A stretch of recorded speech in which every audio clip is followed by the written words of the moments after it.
"Sorry, I brought my baby," she whispered, clutching her sleeping son against her chest. The receptionist blinked, unsure what to say. No one ever brought a baby to a CEO interview. Emily's hands trembled as she tried to smooth her thrift store blazer. 3 months ago, she was a marketing manager. Then life happened, layoffs, medical bills, and a baby with no one else to watch him. Still, she showed up, because she couldn't afford not to. When the glass doors opened, a tall man in an immaculate suit stepped out. Alexander Cole, CEO of one of the city's biggest firms, and the man everyone described as impossible to impress. His gaze fell on the baby carrier. "You brought your child?" Her heart sank. "Yes, sir. I'm so sorry. The sitter canceled at the last minute, and I..." But before she could finish, the baby stirred, opened his eyes, and reached out, toward him. Alexander hesitated for a fraction of a second, then did something no one in the room expected. He smiled. "May I?" He gently lifted the baby into his arms, the boardroom going silent as the feared CEO rocked the child with surprising ease. "Let's talk," he said softly. "Anyone who shows up with this much courage deserves to be heard." And in that moment, Emily realized, maybe this wasn't the worst interview of her life. Maybe, it was the start of something extraordinary. Emily sat across from Alexander Cole, her mind a blur of panic and disbelief. Her baby, Noah, now happily babbling in the CEO's arms, seemed more at ease than she'd ever seen him. Meanwhile, she could barely breathe. "I read your resume," Alexander said, glancing at the papers before him. "Strong record. You led campaigns that tripled engagement for your previous firm." Emily nodded nervously. "Yes, sir. Until they downsized. After that, things got a bit complicated." He looked up. "You mean after you became a mother?"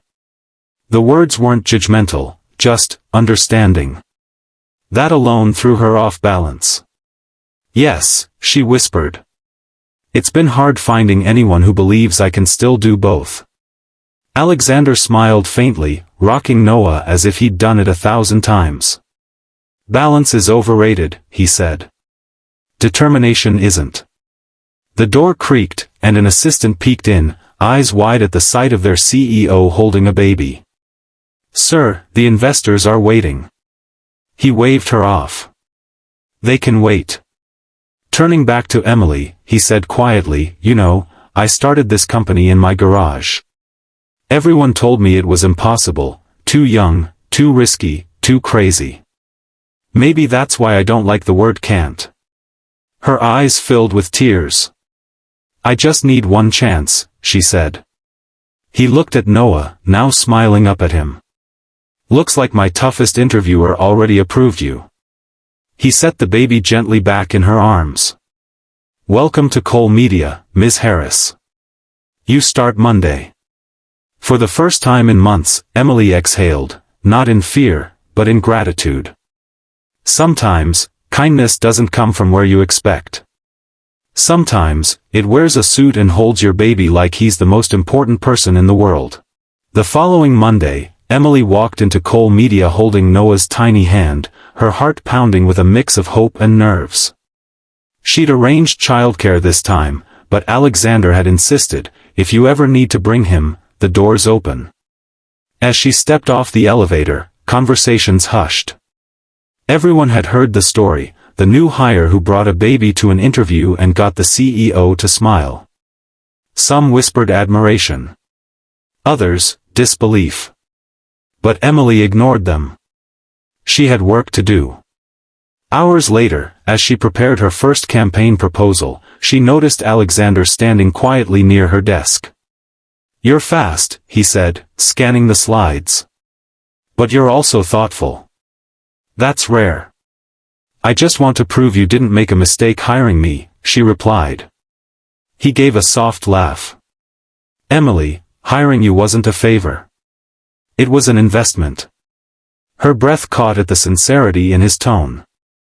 For a moment, their eyes met, not as CEO and employee, but as two people who understood struggle and perseverance. Later that week, when Noah fell sick, Emily panicked. She texted Alexander, explaining she'd have to miss an important meeting. His reply came instantly. "Take care of your son. We'll reschedule. Family first, always." That night, as she sat by Noah's bedside, she couldn't help but think, what kind of CEO does that? And then she remembered his words about being told, too young, too risky, too crazy. Maybe Alexander Cole had known what it felt like to be underestimated. Maybe that's why he understood her so well. For the first time, she felt not like a charity case, but like she finally belonged. The next morning, Emily arrived early, determined to make up for lost time. But when she walked past Alexander's office, she paused. Through the glass, she saw him sitting alone, staring at a small framed photo on his desk, a woman holding a baby. His expression wasn't the calm confidence she usually saw. It was quiet pain. She almost turned away, but his voice broke the silence. "You can come in, Emily." She stepped inside, hesitant. He gestured to the picture. "That was my wife. And my son." Emily froze. I didn't know." He smiled faintly, eyes distant. "You wouldn't. It was years ago. A car accident. They were gone before the ambulance arrived."